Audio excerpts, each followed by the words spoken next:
Nos salutations fraternelles en Christ Jésus, notre unique, seul médiateur de la Nouvelle Alliance.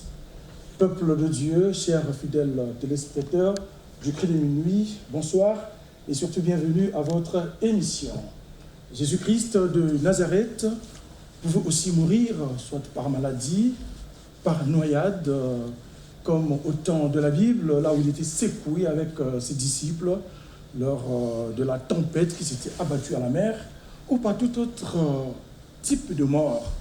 Mais il y a plus de 2000 ans, le Fils de l'homme avait rendu l'âme à la croix de Golgotha en versant son sang précieux. Cette mort a une grande importance que chacun doit comprendre la quintessence au lieu de regarder aux hommes plutôt que de regarder à l'homme de Galilée.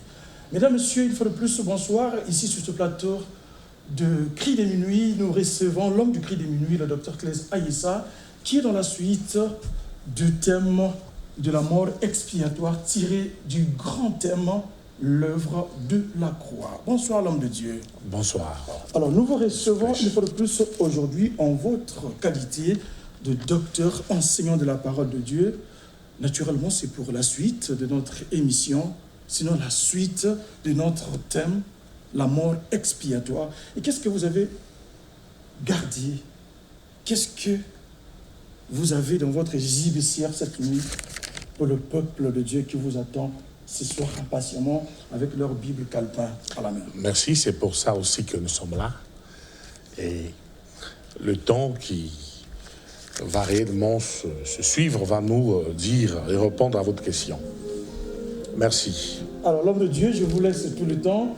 À vous, chers fidèles téléspectateurs, d'apprêter votre calepin, vos Bibles, et pourquoi pas votre stylo, pour faire comme les disciples de Béret, quand chaque fois l'apôtre Paul enseignait. L'homme de Dieu, à vous la parole. Merci, cher bien-aimé. Quant à moi, je vous demande, après vous avoir salué, je vous demande, chez vous, dans vos maisons, tranquillement, calmement, de prendre vos Bibles. Car je vous assure, chers bien-aimés, que les moments que nous allons passer avec vous, bien que ce sont des moments qui sont réellement nous sont donnés de façon impartie, mais nous allons profiter pour essayer de dire quelque chose avec vous. Appelez ceux qui sont dehors, en tout cas, apprêtez vos Bibles et vos calepins, je le répète, pour qu'ensemble, nous puissions être dans sa présence. Nous pouvons comme ça être visités, je dis bien être visités, par cette onction de sa puissance, car la Bible dit que l'évangile n'est pas seulement une sagesse. Vous voulez la sagesse? Vous la trouverez dans l'évangile. La Bible dit que l'évangile est aussi une puissance de Dieu. Ce qui veut dire quoi? Ce qui veut dire que, chers bien-aimés, quand je parle de Jésus, je suis prêt à croire à tout. Je crois à votre guérison quand je parle de Jésus, bien que je ne suis pas ici pour faire mon apologie. Je sais que avec Jésus, on s'est accordé, on s'est entendu, que quand je parle de lui, il doit agir. Il doit agir. Je n'ai pas besoin, bien-aimé, de vous imposer des mains. Je n'ai pas besoin de vous demander, comme on le voit d'habitude, de faire ceci, cela, de prendre l'eau, de boire, de prendre l'eau, de mettre sur la télé, de boire, de c'est de la télé. Ça, ce sont des histoires. Ça, ce sont des pratiques que nous devons réellement refuter. Mais je suis ici pour parler de Jésus. Et en parlant de Jésus-Christ, je suis persuadé que toi qui me suis à la maison, si tu me suis avec une foi consacrée, et que tu crois au Fils de l'homme et à ce que je prêche, le ciel est grandement ouvert. La puissance de Dieu te visite là où tu es. Et je crois que à la fin de ce message, tous ceux-là qui m'ont suivi avec abnégation seront saisis par Jésus. Comme cette femme qui avait la perte de sang pendant des années, qui après avoir consulté les médecins, après avoir consulté, en tout cas cherché des solutions par-ci, par-là, et que tout ce qu'elle avait cherché comme solution s'est avéré, en tout cas, impossible à l'amener à une guérison. Et que si vous me suivez avec foi, puisqu'elle était venue pour tenir le bord du vêtement de Jésus, la Bible dit que sa foi l'avait guéri. Bien-aimé, je suis ici pour parler de Jésus. Suivez-moi avec beaucoup d'attention. Jésus est là. Vivons sa présence. Expérimentons sa présence. Là où vous êtes, je crois qu'il passe en revue ses enfants. Et je crois que vous l'êtes. Nous sommes à un moment où les maladies doivent disparaître. Maintenant que nous parlons de Jésus. Maintenant que nous parlons de la mort expiatoire. Nous sommes à un moment où les situations seront résolues. Vous qui êtes désespérés, vous qui n'avez plus d'espoir, écoutez seulement. Écoutez seulement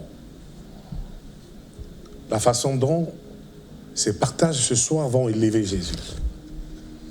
Oh, que Jésus soit élevé. Et que je l'élève ce soir. Comme ce jour-là, Jean-Baptiste, celui que Jésus-Christ avait témoigné en nous faisant savoir qu'il était plus qu'un prophète.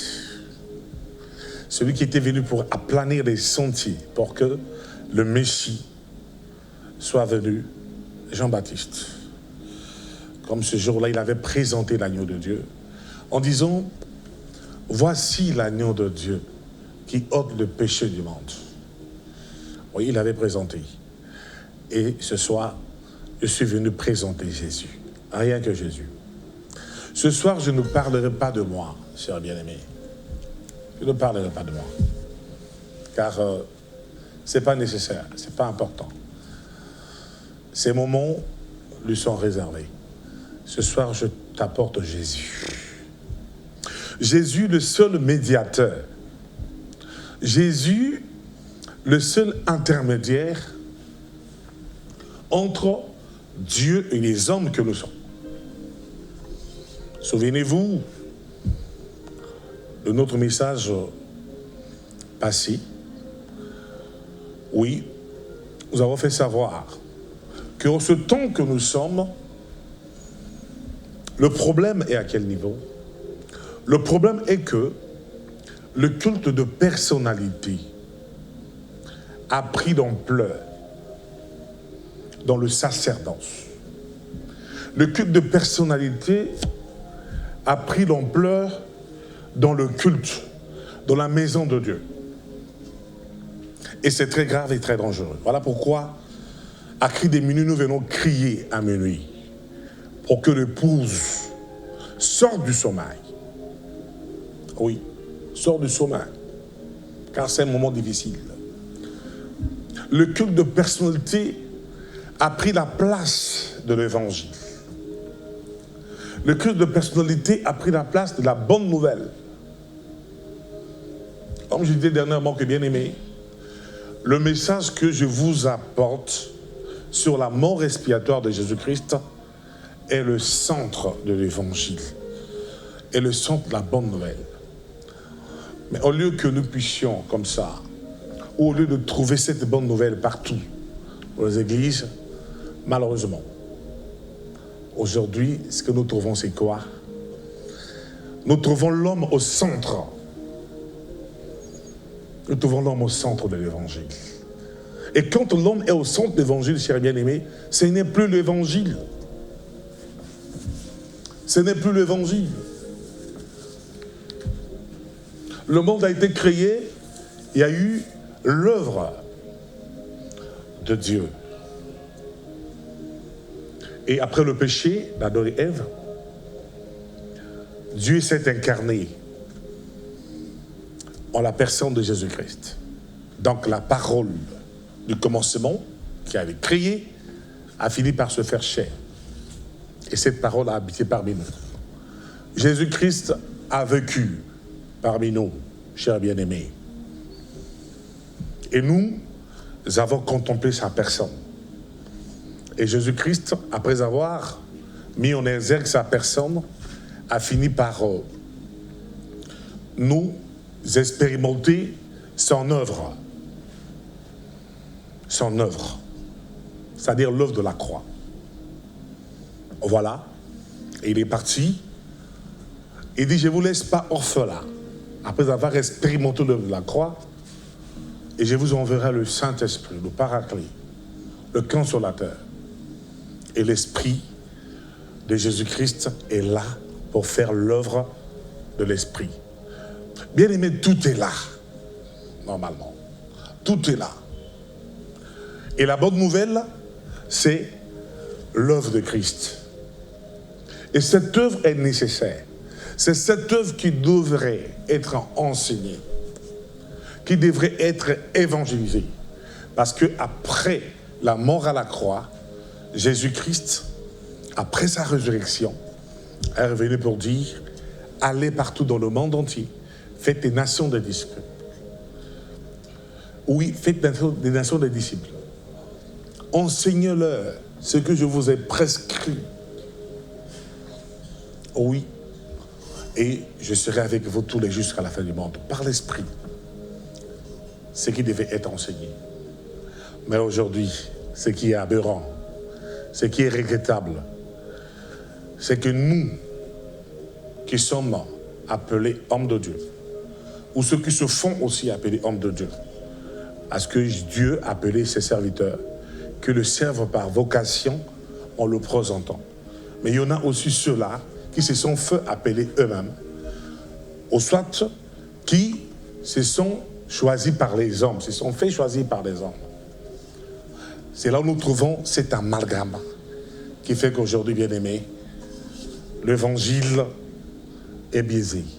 L'évangile est profané. L'évangile est profané. Jean l'a présenté. Il dit, c'est lui qui vient. C'est lui qui vient après moi. C'est lui que je viens présenter. C'est lui que je viens pour aplanir les sentiers. Jean l'a dit. Il a dit, en tout cas, je ne suis pas plus grand que lui. Je suis incapable de le déchausser. De le déchausser. Il dit, je dois descendre, je dois m'humilier, et Christ doit se lever. Normalement, c'est ça, c'est que Dieu veut.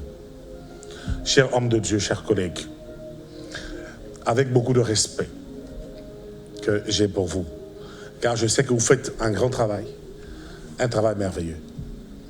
Je viens apporter la pierre de la grâce que Dieu m'a donnée à l'édifice qui est l'église qui se bâtit, en vous disant, chers hommes de Dieu, humilions-nous. Humilions-nous. Nous sommes trop élevés. Et dans nos églises, aujourd'hui, si l'on arrive, on a du mal à distinguer Jésus-Christ. Et pourtant, il a dit qu'avec cette pierre, moi je bâtirai mon église et que les portes de ces jours de mort ne prévaudront point contre l'église. L'église appartient à Jésus. Les enfants de Dieu appartiennent à Jésus, appartiennent à Dieu. Hommes de Dieu, les enfants de Dieu ne nous appartiennent pas. Les enfants de Dieu ne nous appartiennent pas. J'insiste encore, de père, d'aller rendre compte au Créateur, au propriétaire des brebis. Hommes de Dieu, soyons humbles. Je vous invite à l'humilité. présentons l'agneau, présentons Jésus, présentons l'évangile. Jésus est mort et ressuscité. Jésus est mort, ressuscité. Jésus a fait son ascension. Il est assis sur le trône de sa gloire. C'est ça l'évangile. En train d'intercéder pour les siens. Présentons aux enfants de Dieu cet évangile. Cet évangile est riche. Cessons de faire notre apologie. Car notre apologie éloigne Dieu de son peuple. Notre apologie fait en sorte que la gloire puisse quitter le temple. La gloire quitte le temple. L'Église ne nous appartient pas. Le peuple ne nous appartient pas. L'œuvre de Dieu ne nous appartient pas. L'œuvre de Dieu appartient à Jésus. Remettez à Jésus son œuvre. Élevez Jésus. Élevez Jésus comme la Bible dit. Que lorsque le Fils de Dieu est élevé au milieu de nous, il attirera beaucoup vers lui. Élevez Jésus. Visionnaire, nous sommes là pour vous. Il est temps pour vos visionnaires de faire comprendre au peuple de Dieu que vous n'êtes pas le médiateur. Ce n'est pas mauvais d'être visionnaire, puisque vous êtes devant un peuple. Vous êtes visionnaire pour conduire le peuple. Oui, parce que vous avez la vision.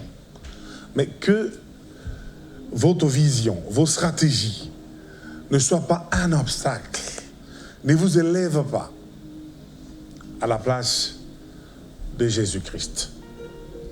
Car si Jean, que Jésus avait élevé, parce que Jésus un jour a dit, il a dit en Israël, il dit, qu'êtes-vous allé voir donc dans le désert?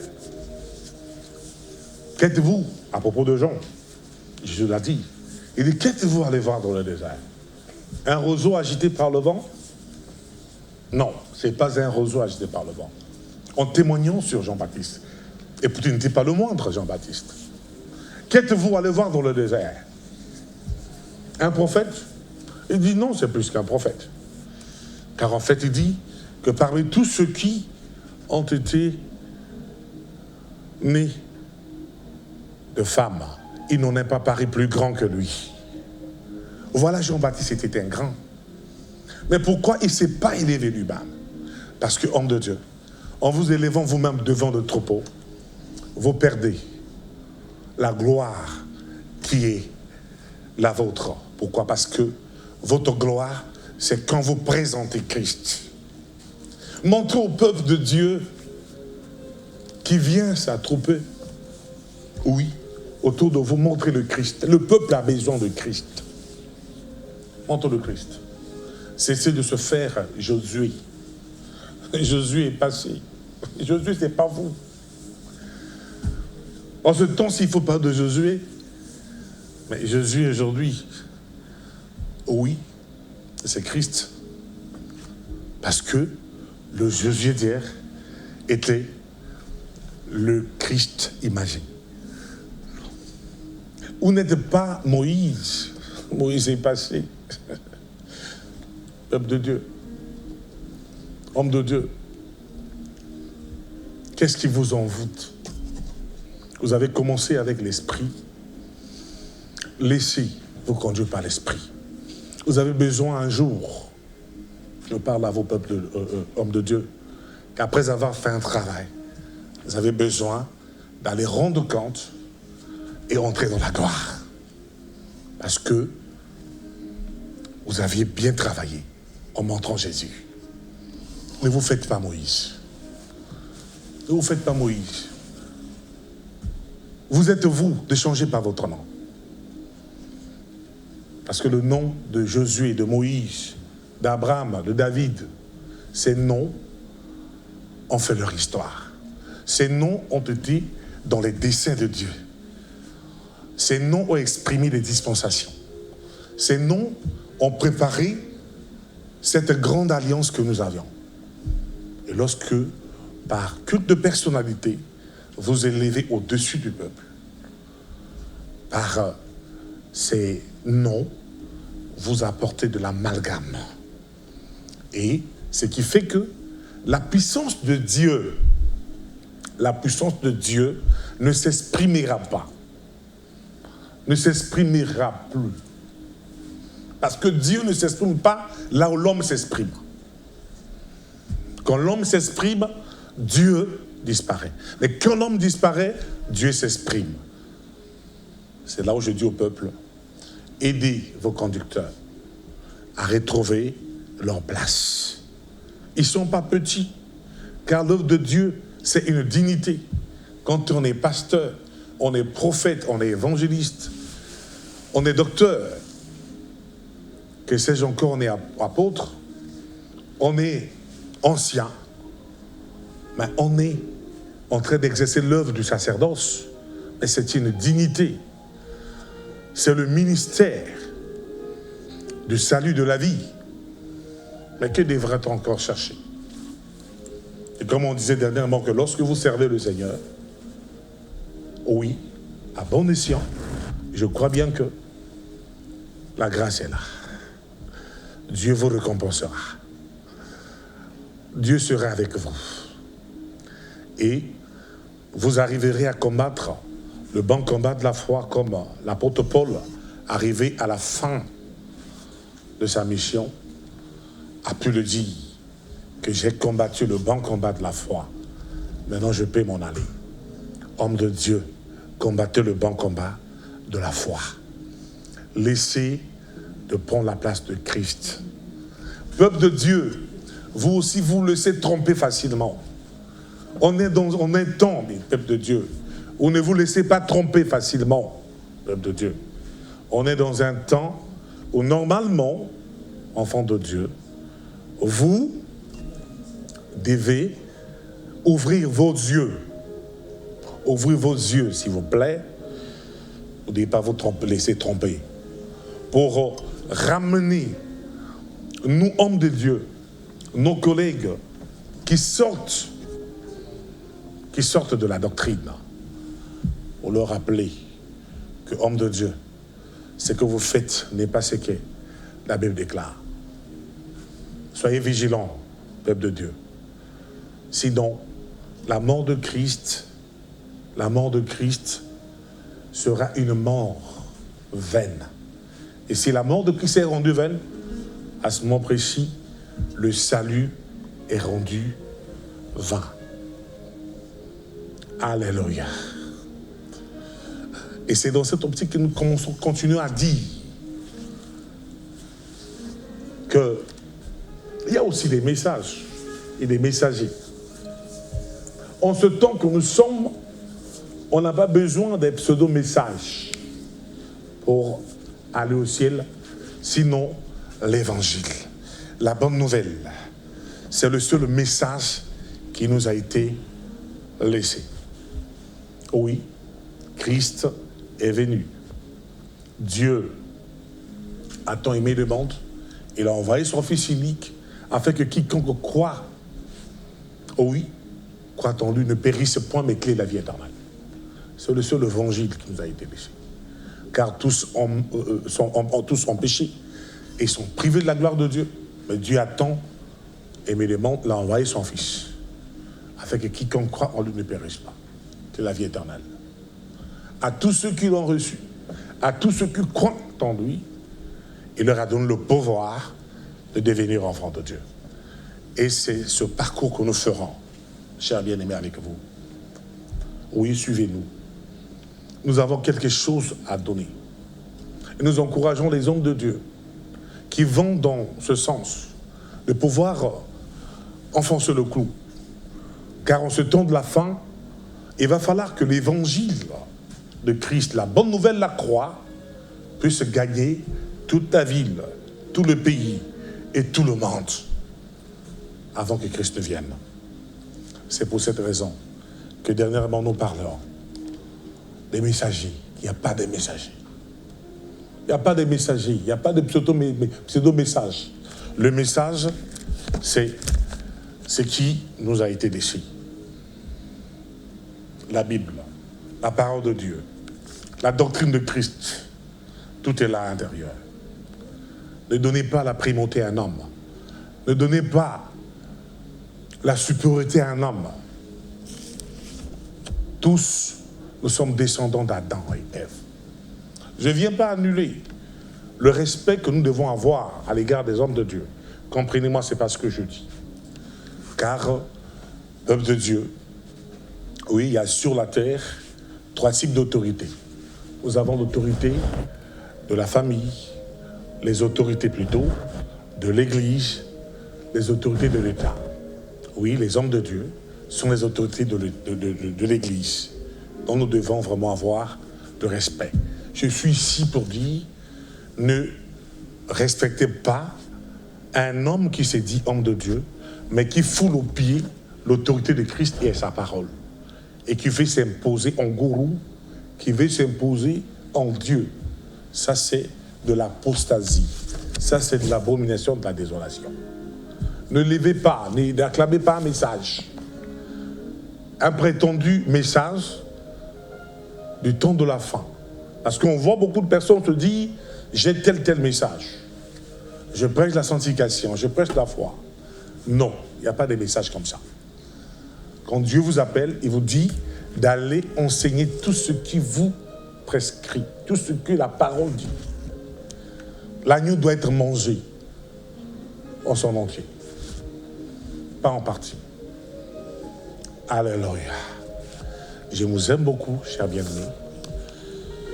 Et je crois bien que c'est dans cette optique que nous allons évoluer.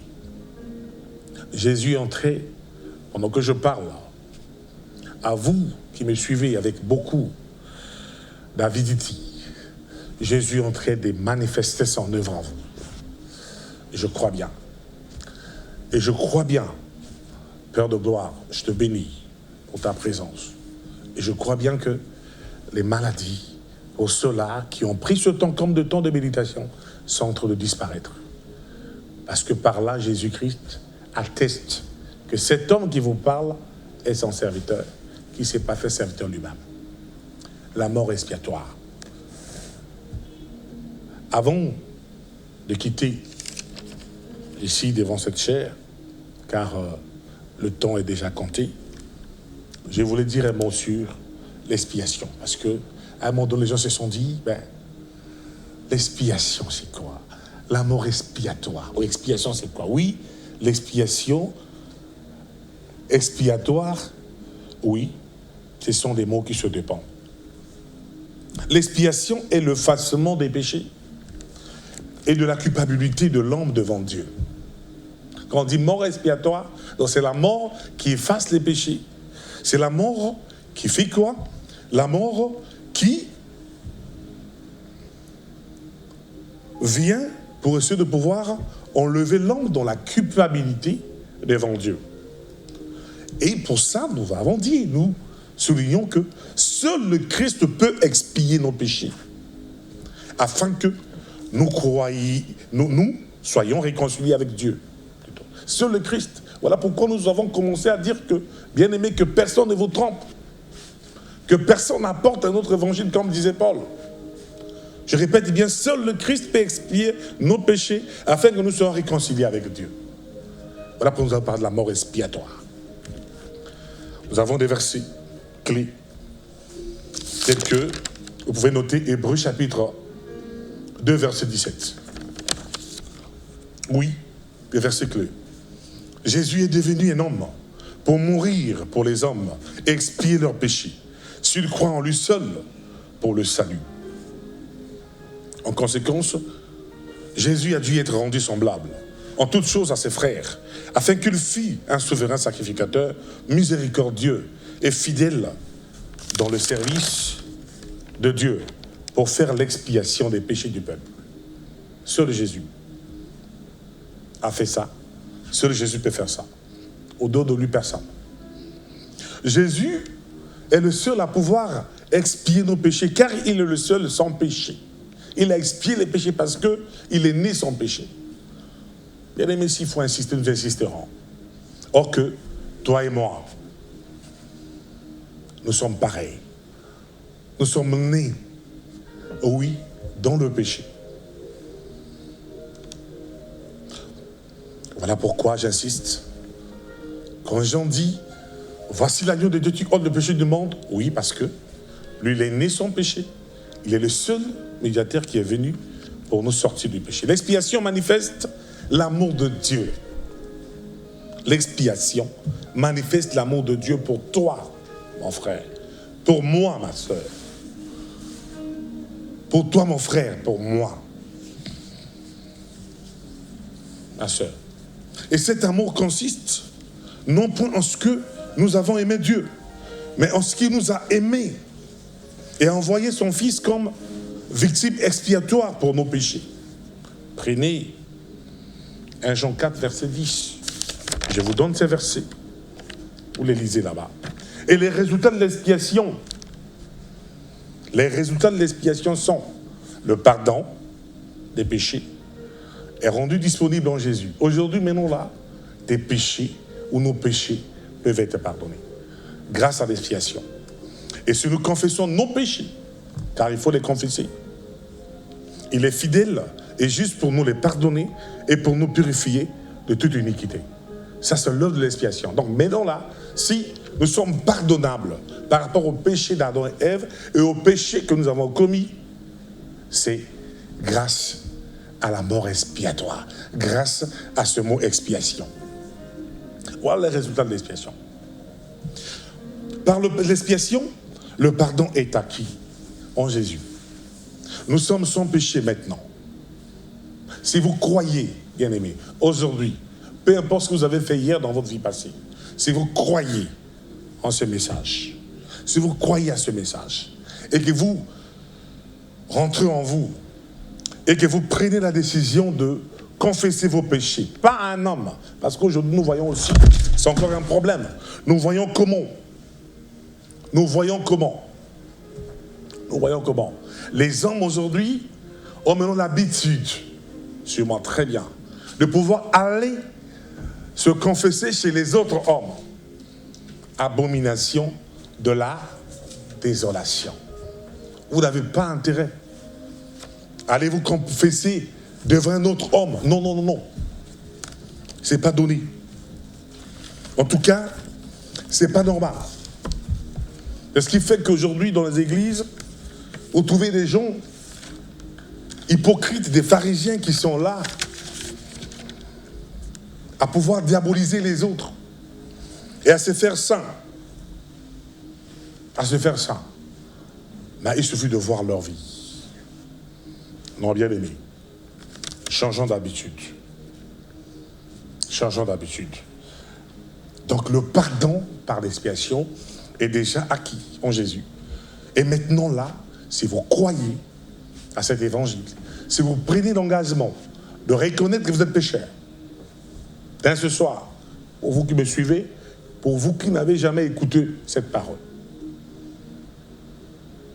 pour vous qui n'avez jamais cru, si vous prenez une décision, vous entrez en vous, vous reconnaissez vos péchés, vous demandez à Dieu de vous pardonner pour avoir compris cet enseignement, Jésus-Christ vous pardonne.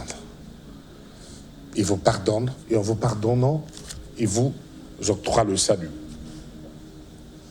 Et ce qui fait qu'aujourd'hui, vous pouvez être sans péché devant Dieu, sur le terrain du sang versé de Christ par la foi. Donc si vous croyez et que vous êtes sur le terrain du sang versé de Christ, chers bien-aimés, vous pouvez être sans péché. Vous étiez autrefois étrangers et ennemis par vos mauvaises œuvres. Il vous a réconciliés maintenant par sa mort dans le cœur de sa chair pour vous faire paraître devant lui saint et irrépréhensible et sans reproche. Colossiens chapitre 1, verset 21 au verset 22. Gloire à Dieu pour l'expiation. Gloire à Dieu pour l'expiation. Vous voyez, le mot expiation va de pair avec le mot propitiation. La propitiation est la satisfaction de la colère et de la justice de Dieu. Donc le mot propitiation est un acte fait pour Dieu par Christ afin de le rendre propice aux hommes. Oui. Et satisfaction est synonyme de propitiation.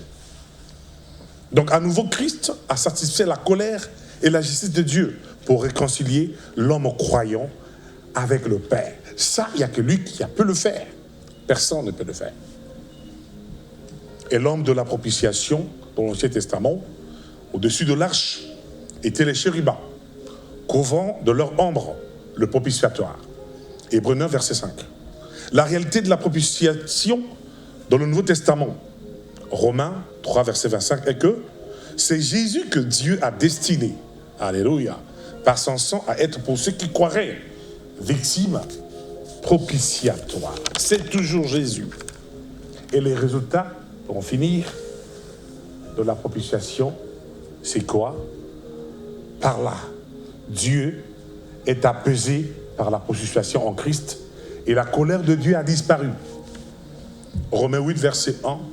Il n'y a donc aucune condamnation pour ceux qui sont en Jésus. Et enfin, nous sommes en communion avec Dieu. Nous avons, au moyen du sang de Jésus, une libre entrée dans le sanctuaire. Voilà pourquoi, chers bien-aimés, je vous dis, approchons-nous avec un cœur sincère dans la plénitude de la foi. Hébreux 10, enfin, versets 19 à 22. Disons tous, gloire à Dieu pour l'expiation et pour la propitiation grâce à Jésus. C'est par là, bien-aimés, que je voulais vous dire, vous qui me suivez, approchez-vous de Dieu. Je vais dire un mot pour vous. Seigneur, par le Saint-Esprit, je voulais que ta main soit sur tous ceux qui m'ont suivi.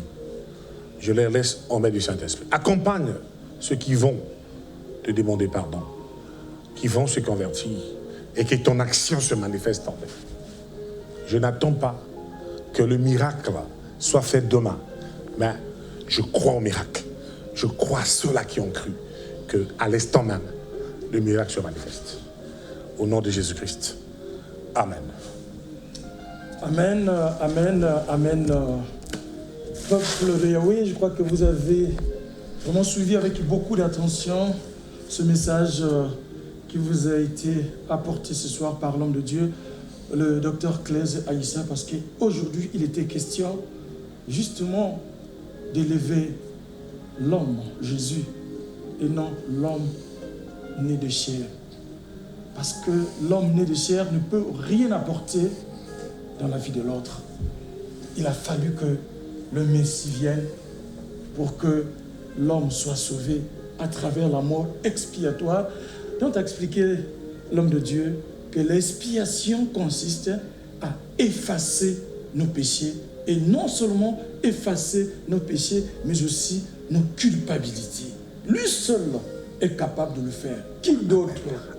Pourquoi alors dans nos églises le pasteur, le leader devient comme la personne ressource, alors que lui, la mission d'élever Jésus et non de s'élever. Voilà les conséquences que nous remarquons aujourd'hui dans nos églises. Quand le culte de personnalité est effectué, l'église devient impuissante face au diable. L'église n'a plus de repères.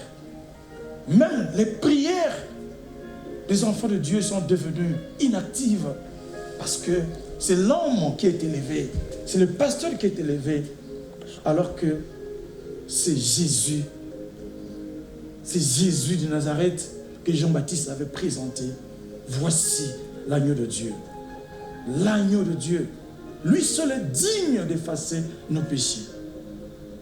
Ce n'est pas un homme.